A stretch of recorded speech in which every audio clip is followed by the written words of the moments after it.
If you're looking for the next big free MMORPG, then we got some good news and some bad news. The good news is that you won't have to have that much trouble choosing one, but the bad news is that there really aren't that many overall in development for this particular genre. Yeah, this doesn't mean the genre is in danger, though, guys, only that most studios are devoting their resources to mobile gaming for a while, and will probably return big time in a year or two to the real games. See what we did there? Moving on, here are our suggestions. Most of them free to play, most of them with releases planned for Western territories or likely to happen, with a couple of them which still have undisclosed business models. If it's already been announced as buy to play, then it's not here. Keep that in mind.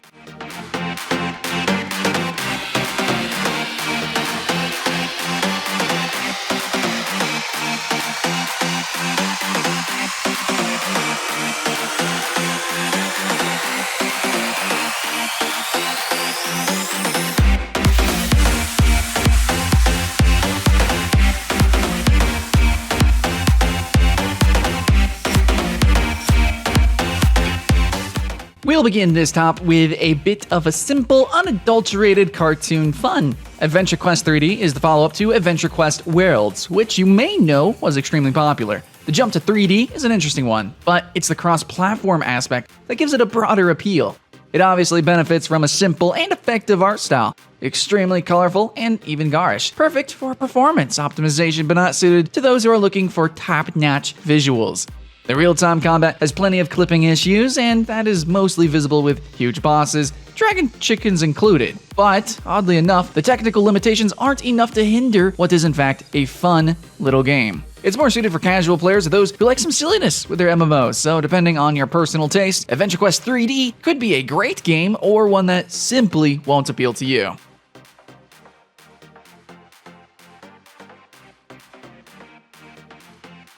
SKYSAGA is in alpha for quite a while, and it looks like it's still going to be for some time, as developer Radiant Worlds wants to improve the game a bit more before moving on to the next phase. Founded by the Oliver twins, whom you may know from the golden age of Codemasters and especially as the makers of the adventure game starring an egg called Dizzy, the team is working on this PC sandbox MMO, where you can make anything, including creating your own island. It's like Minecraft evolved, or maybe a more complex Trove. You can go on adventures, craft, build, and share your creations. You can even create challenges for other players. It also helps that this is one game where voxels actually look good, with a nice color palette, and cute, limbless characters will probably remind you of Ubisoft's mascot, Rayman.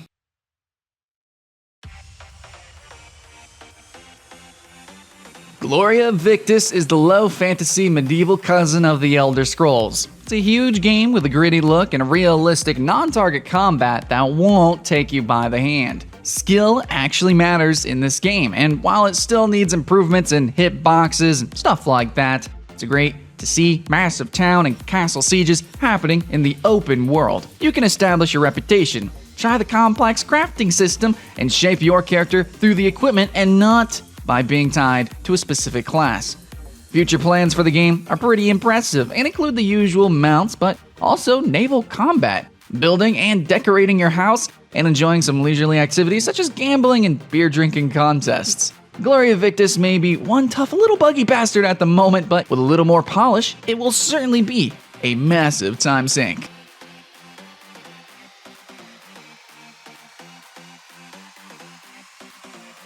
This one has been on our radar since it returned from a nice stay in development hell and apparently will be around for a while. Mu Legend is the follow-up to the classic Mu online games, and it looks much better than it has any right to be. We are expecting bland and outdated, and Mu Legend is looking slick and fun, not shying away from its Diablo inspiration and trying to do its best impression of hack and slash to please the fans of the genre.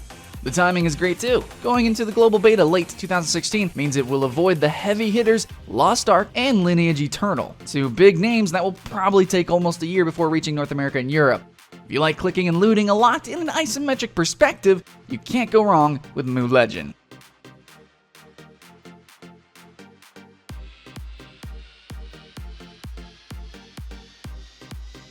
After all of these years, Lineage still manages to be the big cash cow for NCSoft, surpassing games like Guild Wars 2, Blade and Soul, Ion, or even Lineage 2. It's understandable why the Korean studio is taking so long to release the new chapter, Lineage Eternal, which was announced in 2011. The Korean closed beta is planned for November 2016 after quite a few delays. And while a simultaneous global release was once teased along with cloud gaming, it looks too good to be true. Well, Lineage Eternal surely has its dynamic dungeons, with randomized layouts and monster spawns, areas that support few hundred players simultaneously, and dynamic event quests, similar to those seen in Guild Wars 2, for example. Gameplay will be similar to other hack-and-slash games, but include mouse gestures to activate skills. 2017 will surely be the year when we will get plenty of Lineage Eternal, but there's one big rival in the way.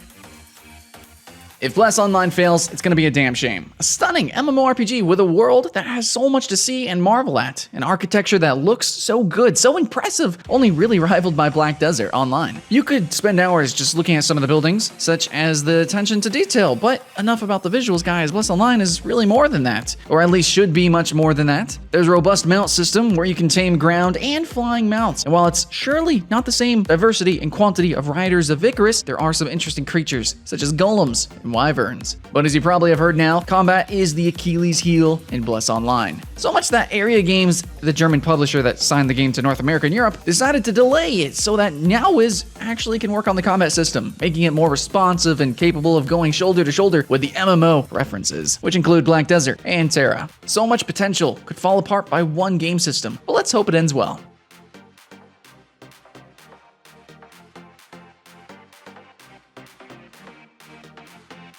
Revelation Online is coming west thanks to My.com, Skyforge's publisher, and while there was some belated suspense about the business model, we can actually finally rest as the game is really going to be free to play, just as its original Chinese counterpart. Blade and Soul haters beware though, this is another fantasy martial arts MMORPG, so if you're not into NCSoft's game, you may not appreciate Revelation. On the other hand, there are enough differences for those in search of an alternative. If you like your housing out of the ordinary, then you have it. Your property sits on top of a giant turtle thing, so that's pretty cool. If you hate limitations, then you should know that there are no restrictions to marriage. Yeah, you can go male, male, female, female, do whatever you want. And of course, wings, for you to fly around the world of New Arnor. Going back to more familiar territory, you have the usual dungeons and open world bosses. Overall, it should be a pretty cool game.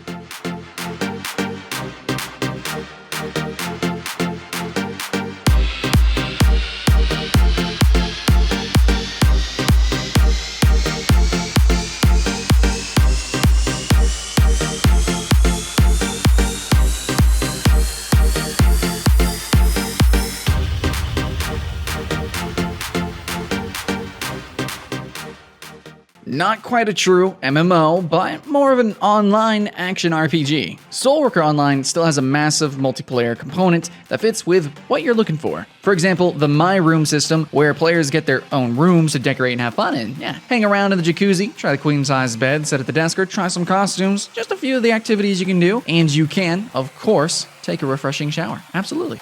But enough about hanging around. SOULWORKER is a third-person action game, sort of an anime Vindictus, but faster, with plenty of cool flashy moves and characters with quite distinct personalities and abilities. This ultimately makes up for the fact that they're gender-locked, and the costumes that you unlock during your battle with creatures from another dimension, coupled with the customization options, provide some level of uniqueness to your avatar. Don't expect in-depth customization though, quite on the contrary actually, but it should still do the trick. To sum it up, SOULWORKER charms us by looking like a playable anime and also has some of the fastest paced action that you'll ever see in an online RPG.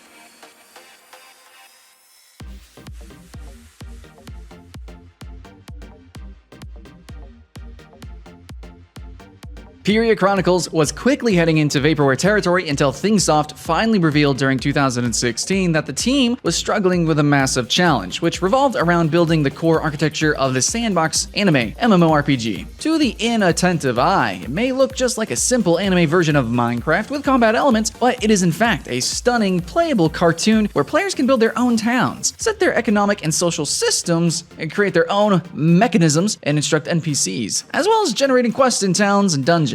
Heck, you should even be able to create your own user interface.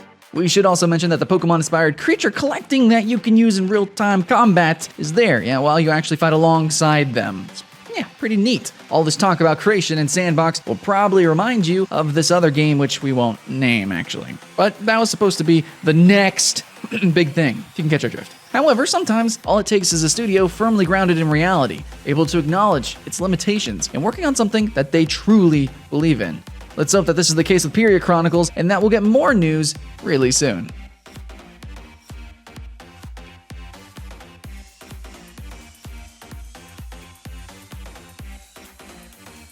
Honestly, what else is there really to say about Lost Ark? This is one of the very few games where the reveal trailer didn't actually bullshit players in a way that other extremely hyped games did. No Man's Sky says hi. The first Korean closed beta was enough to see how Smilegate kept its promises, with the cinematic dungeons, impressive guardian raids, or a fun combat system. It only lacked WSD movement, but really, the team will implement that later on, so yeah. It could use some more open world content, as these places are extremely beautiful to traverse, but even the instance dungeons are a pleasure to see. The Adventures has a lot of distinctions with things such as hidden dungeons or Chaos Gate portals, which randomly spawn in the map and are only accessible if enough players are nearby and ready. Then there's, of course, PvP, with the Colosseum offering free-for-all or 3v3 modes. We could probably, go on and on about the classes, the tripod system, the non-linear quests, and the professions, but that's really just a small sample of what Lost Ark has to offer. And best of all, the developers clearly say they want to stay away from pay to win. And the first impressions seem to confirm that. Lost Ark is rumored to be coming to North America and Europe, and an English folder was already found in the beta files. So it should only be a matter of time before an official announcement.